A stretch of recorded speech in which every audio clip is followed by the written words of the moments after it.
West Ham যখন এক গোল দিল তখন ম্যাচটা জমেই গিয়েছিল, তাই না? মানে দুপাশের ম্যাচের কথা বলছি।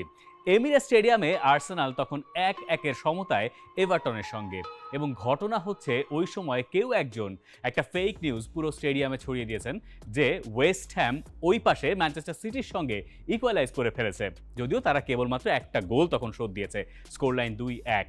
পরে গিয়ে তখন যারা তাদেরকে বললেন যে না, আসলে স্কোর লাইন এখনও 2-1, ওয়েস্ট হ্যাম পিছিয়ে আছে, আর্সেনালের এখনও অনেক দূর যেতে হবে, তখন আর্সেনাল সমর্থকেরা শেষ পর্যন্ত হতাশই হয়েছেন।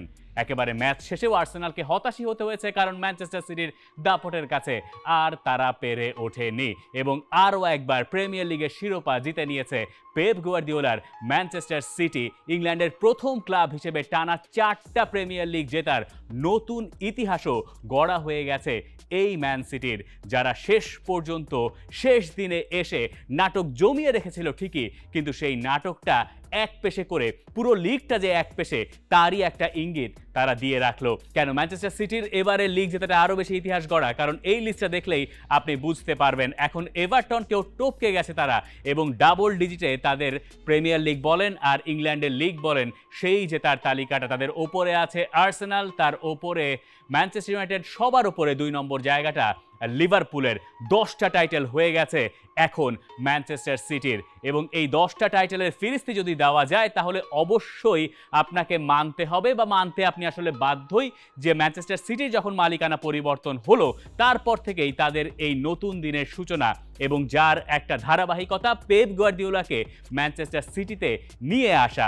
2016-17 মৌসুম থেকে পেপ গুয়ার্দিওলা এই দলটার কোচ, এবং তিনি এখনো পর্যন্ত এই লিগে মাত্র 2বার হেরেছেন। একবার তিনি তৃতীয় হয়েছেন, আর একবার লিভারপুলের কাছে তার লিগ টাইটেল খোয়া গেছে।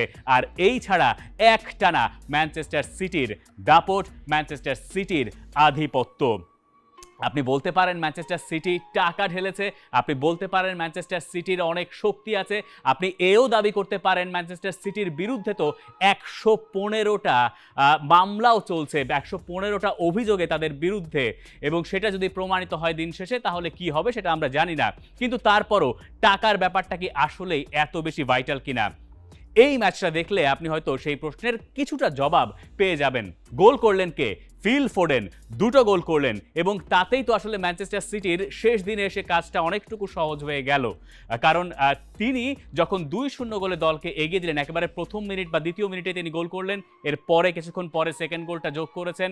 এই ফিল ফোডেন এই মৌসুমে ম্যানচেস্টার সিটির সেরা পারফর্মার তো বটেই, প্রিমিয়ার লিগের সেরা ফুটবলারও নির্বাচিত হয়েছেন। পাশাপাশি এই গোলের সঙ্গে তার আছে 8টা অ্যাসিস্টও। ফিল ফোডেনকে দেখলেই আমরা বুঝতে পারবো, ফিল ফোডেন সারা জীবন ধরেই ম্যানচেস্টার সিটি সমর্থন করে আসছেন। তিনি ম্যানচেস্টার সিটির একাডেমির ছেলে, এবং পরে গিয়ে তিনি এই ক্লাবটার হয়ে খেলেছেন, এবং এখন সম্ভবত তার ক্যারিয়ারের সবচেয়ে সেরা মৌসুমটা তিনি পার করলেন বা পার করছেন।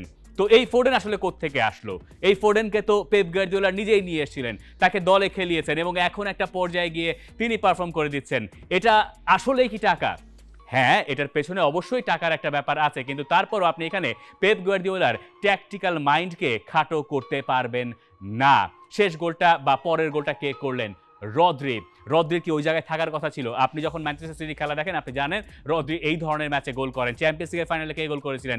রদ্রি। গুরুত্বপূর্ণ সময়ে রদ্রি ওই জায়গায় গোল করেন কি করে? রদ্রি তো একদম সিডিএম, কিন্তু এই রদ্রি বা এই সিডিএম পেপ গার্দিওলার আমলে একটু সামনের দিকে খেলছেন। এই যে ট্যাকটিক্যালি তিনি ইভলভ করছেন প্রতিটা মৌসুমে, গেলবার যে দলটা ট্রেবল জিতেছে পরের বার হয়তো সেই দলের ইঞ্জিনে একটু মরচে পড়ে, অনেক সময় আমরা দেখি যে দম একটু কমে যায়, হয়তো আকাঙ্ক্ষাটা অত থাকে না, কিন্তু সেই আকাঙ্ক্ষাটা ধরে রাখাও তো একজন কোচের কাজ, এবং পেপ গার্দিওলার মাস্টার ক্লাসের কাছে শেষ পর্যন্ত আর কেউ পেরে ওঠেনি।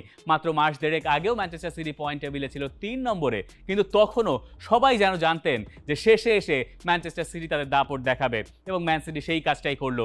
যে জানা গল্পগুলো আমরা এতদিন ধরে বলে আসছিলাম সেটাই আরও একবার যেদিন টাইটেল ডিসাইড হলো সেদিন আমাদেরকে বলতে হচ্ছে। এবং একই সঙ্গে পেপ গার্দিওলার যে ট্রফি লিস্ট সেটা যে আরও বেশি বেড়ে গেল, সেখানে যে আরও একটা মেডেল যোগ হলো, সেটাও পুরনো গল্পই বটে। একটার পর একটা ইতিহাস তিনি গড়েই যাচ্ছেন ইংল্যান্ডের ফুটবলে। এখন কথা হচ্ছে এই গার্দিওলাকে চ্যালেঞ্জ কে জানাবেন? ইয়র্গেন ক্লপ তো চলে গেলেন, মিকেল আর্তেতা এবার চ্যালেঞ্জ জানালেন, এবং শেষ দিন পর্যন্ত সেই রোমাঞ্চ টেনে আনলেন। এরপরে কি পরের সিজনে আসলে কি পেপ গার্দিওলার ম্যানচেস্টার সিটিকে কেউ চ্যালেঞ্জটা ছুড়ে দিতে পারবেন? আমরা সেটা জানি না। ম্যানচেস্টার সিটির স্কোয়াড ডেপথ আমাদেরকে অন্যরকম কথা বলছে। এই সিজনটায় কেভিন ডি ব্রুইনা একেবারে শুরু থেকেই ইনজুরিতে পড়েছিলেন, একটা লম্বা সময় ইনজুরিতে কাটিয়ে তারপর তিনি ফিরলেন। এর্লিং হল্যান্ড ইনজুরিতে ছিলেন, ইনজুরি থেকে তিনি ফিরে হয়তো তার স্বাভাবিক ফর্মে তিনি থাকতে পারেননি, হয়তো ম্যানচেস্টার সিটি চ্যাম্পিয়ন্স লিগে খুব বেশি দূরও এবার যেতে পারেনি, কোয়ার্টার ফাইনালে তাদের আটকে যেতে হয়েছে রিয়াল মাদ্রিদের কাছে হেরে, কিন্তু সেটাও টাই ব্রেকারে। এখনো পর্যন্ত এফএ কাপের টাইটেল রেসে তারা টিকে আছে, ফাইনাল খেলবে তারা ম্যানচেস্টার ইউনাইটেডের বিপক্ষে। অর্থাৎ এই মৌসুমেও আমরা সেই ম্যানচেস্টার সিটিকেই কম বেশি দেখলাম, গেলবার আমরা যেমন দাপুটে ম্যান সিটিকে দেখেছিলাম, তবে এবার একটু ভিন্ন প্রক্রিয়ায়, একটু ভিন্ন ধারায় এখন এই দলটা ঝুঁকি নিয়েও খেললো এবং কখনো কখনো ম্যাচ কন্ট্রোল না করতে পেরেও তারা শেষ পর্যন্ত জিতলো। ম্যানচেস্টার সিটির এবারের পারফরমেন্সকে আপনি এক কথায় কি বলবেন, সেটাই আপনার কাছে জানতে চাই একেবারে শেষে এসে। For more updates, subscribe to our YouTube channel and click on the bell icon. Follow us on Facebook and Instagram. Download T-Sports app to enjoy exciting games and highlights. Visit tsports.com.